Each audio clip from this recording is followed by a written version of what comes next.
I will not make any deals with you. I've resigned. I will not be pushed, filed, stamped, indexed, briefed, debriefed, or numbered. My life is my own.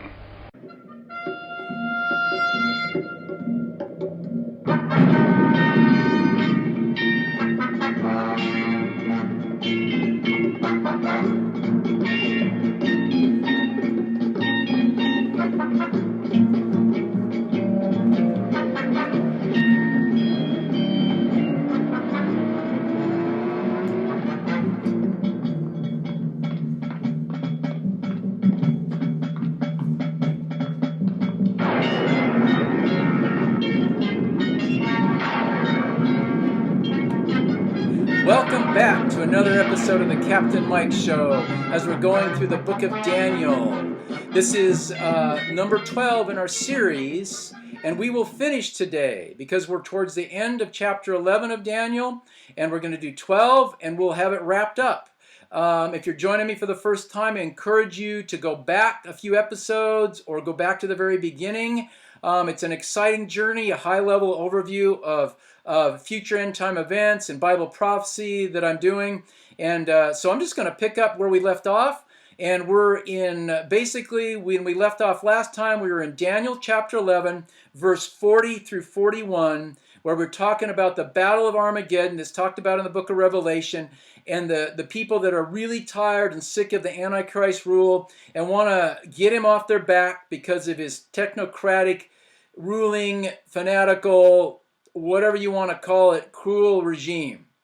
I think I'll read them over again because we have plenty of time, I think, to get through this all. And at that time, verse 40 in chapter 11, the king of the south shall push at him, and the king of the north shall come against him like a whirlwind with chariots, and with horsemen, and with many ships. And he shall enter into the countries, and shall overflow and pass over. Verse 41, he shall enter also into the glorious land, and many countries shall be overthrown.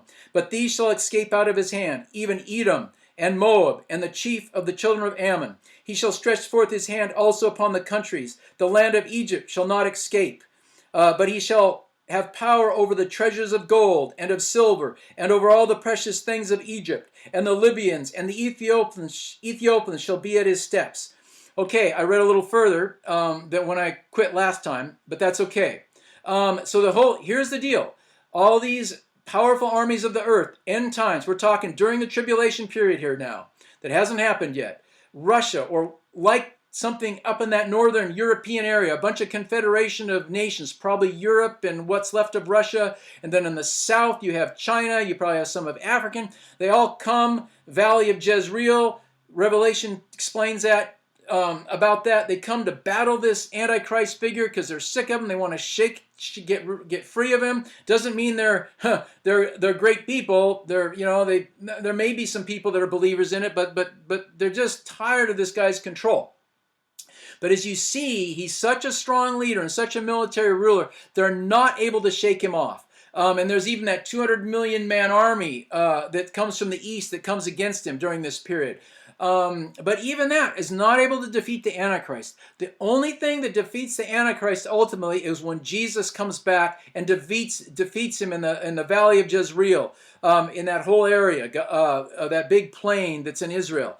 And that's where the final battle, and that's where ultimately Satan is bound for 1,000 years, etc. He and the false prophet are thrown into the lake of fire and bound for 1,000 years and released for a brief period at the end of the 1,000 years, end of the millennium reign.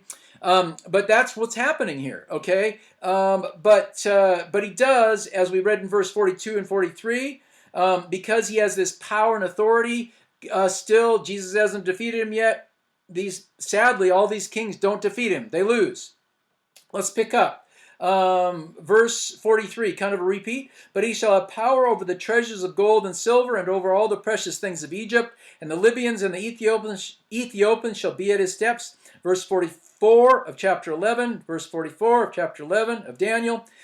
But tidings out of the east and out of the north shall trouble him. Therefore he shall go forth with great fury to destroy, and utterly to make away many. And he shall plant the tabernacle of his palace between the seas. in the glorious holy mountain. Yet he shall come to his end, and none shall be able to help him.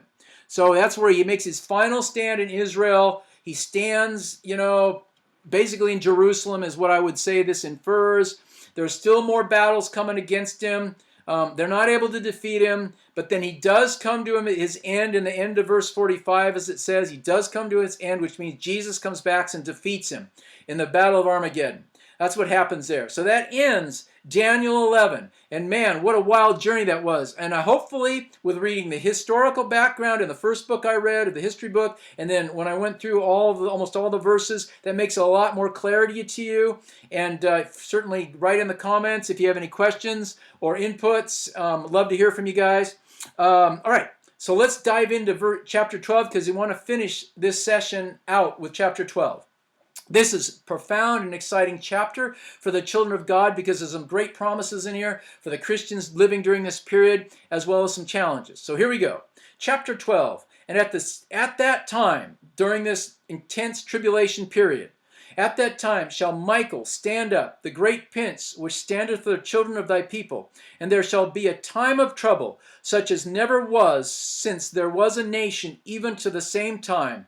And at that time thy people shall be delivered, every one that shall be found written in the book. And many of them that sleep in the dust of the earth shall awake, some to everlasting life, and some to shame and everlasting contempt. And they that be wise, watch this, important, pay attention. And verse 3, and they that be wise shall shine as the brightness of the firmament, and they that turn many to righteousness as the stars forever and ever. But thou, Daniel, shut up the words and seal the book, even to the time of the end.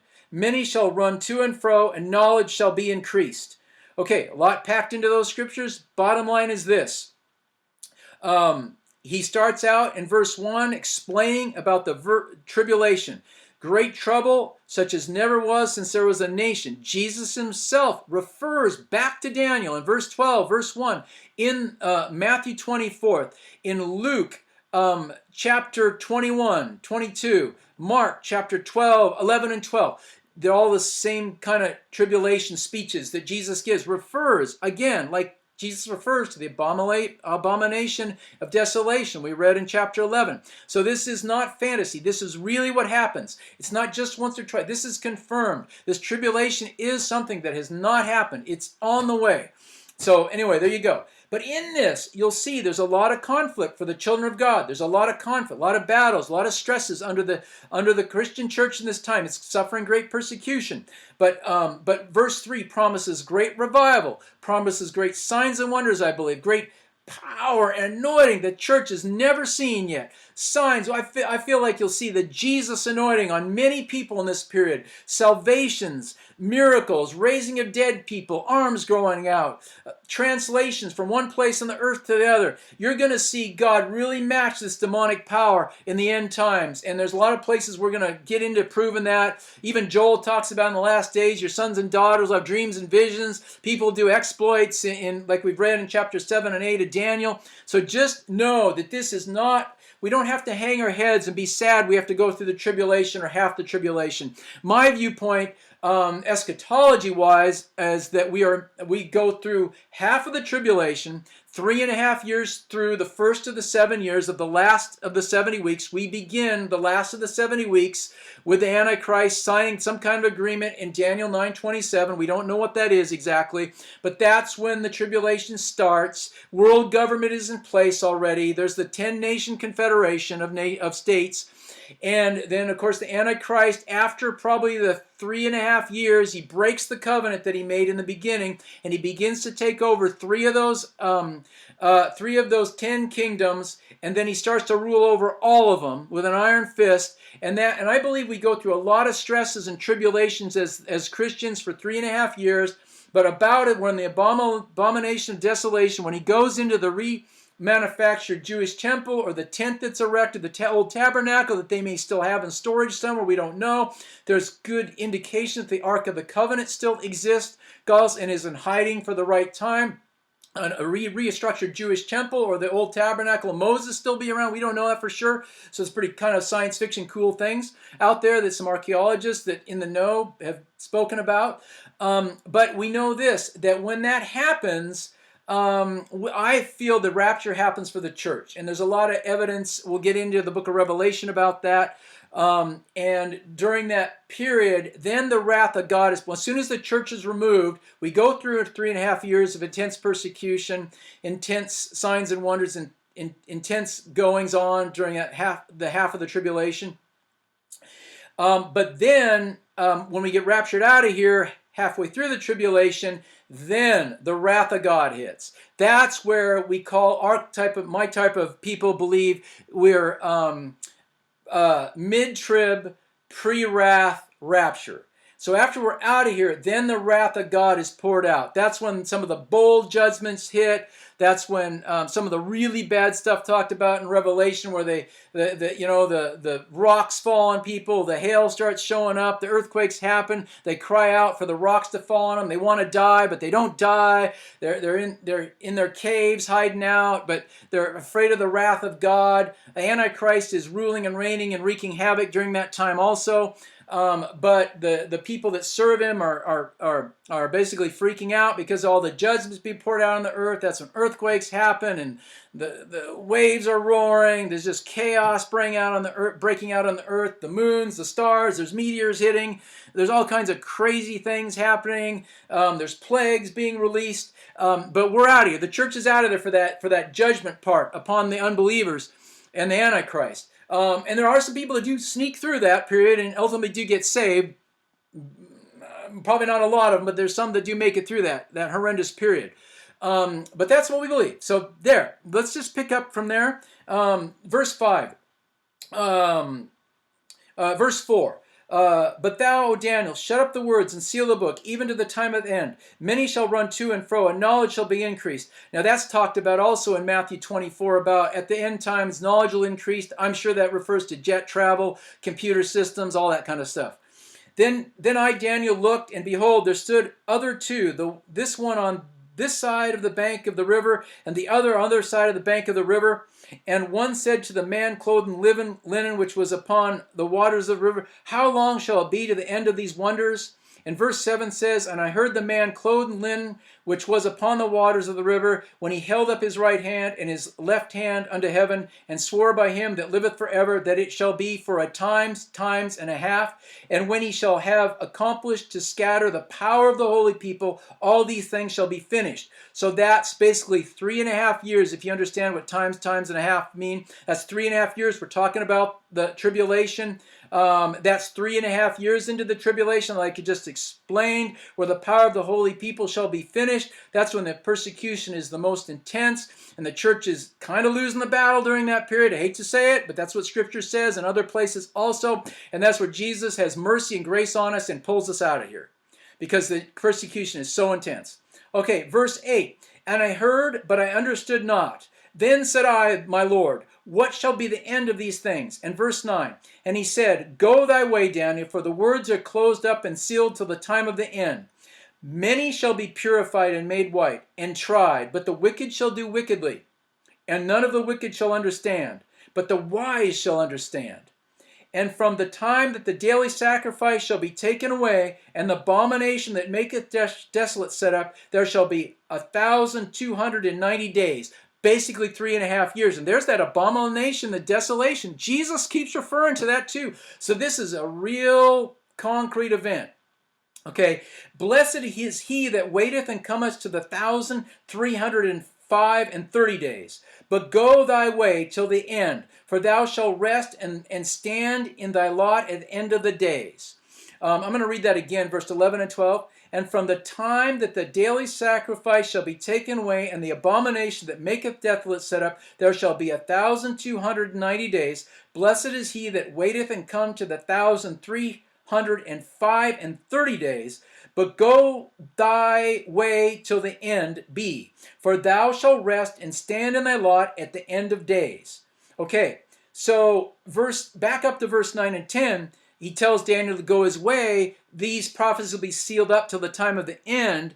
And he couldn't quite understand or comprehend everything he's being told here. But we, this generation, the end time generation, has an opportunity, a chance to understand, I believe, the revelation of Daniel, combined with the book of Revelation we have now and some of the other prophetic scriptures, have an opportunity now to understand and comprehend these highly prophetic scriptures we've just gone through, especially 11 and 12. We can understand them now because it's open to us. It's more open to us now. We can see the times we're living in, and we start making parallels and analogies and realize this is what's going on.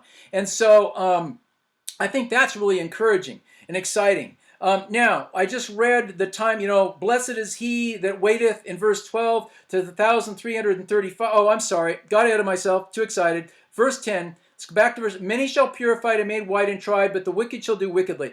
But the wise shall understand. Basically, there's a real strong purification process during this period. Those are in this intense persecution, this intense heat time. You're going to have to know, do I serve God or am I not serving God? You're going to have to go wholeheartedly for God, because otherwise it says in the New Testament that the very elect can be deceived during this period. The very elect can potentially be deceived in this area to follow false gods or be led astray or whatever, or potentially take the mark of the beast, which you don't want to do. Okay, we'll get into that teaching. No matter what, you don't want to do that. You don't want to take any chips. You don't want to take anything in your into your body that's electronic. That's a whole other teaching.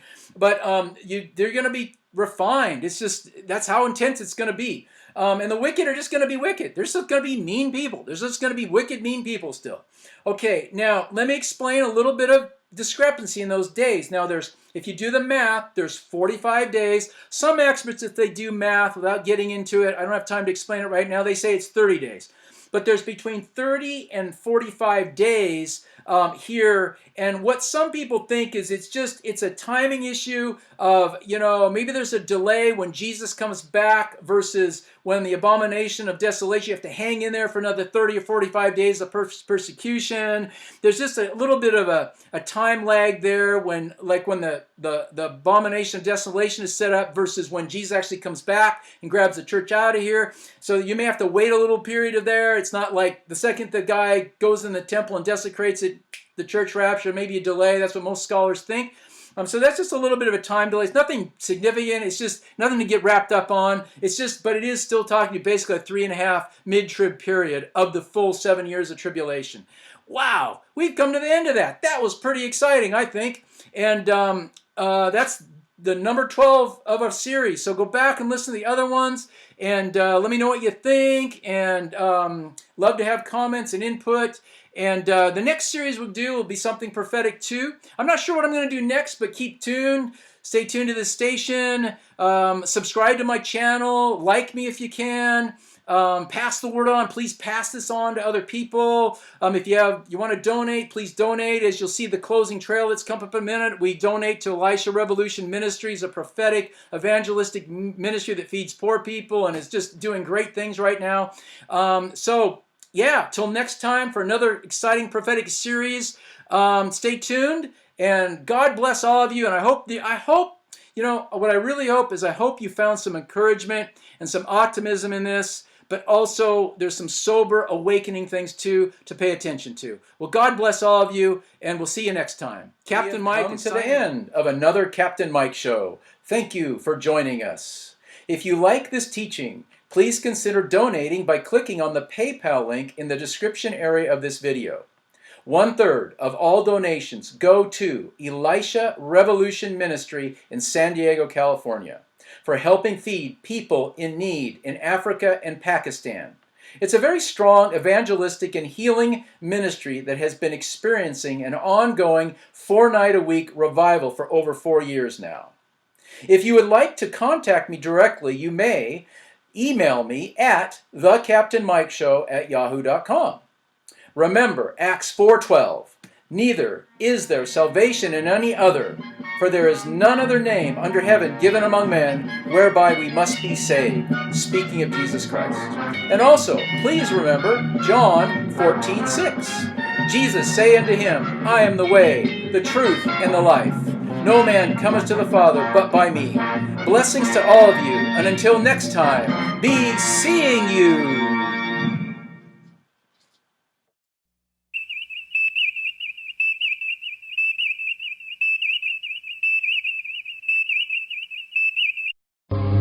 seen him.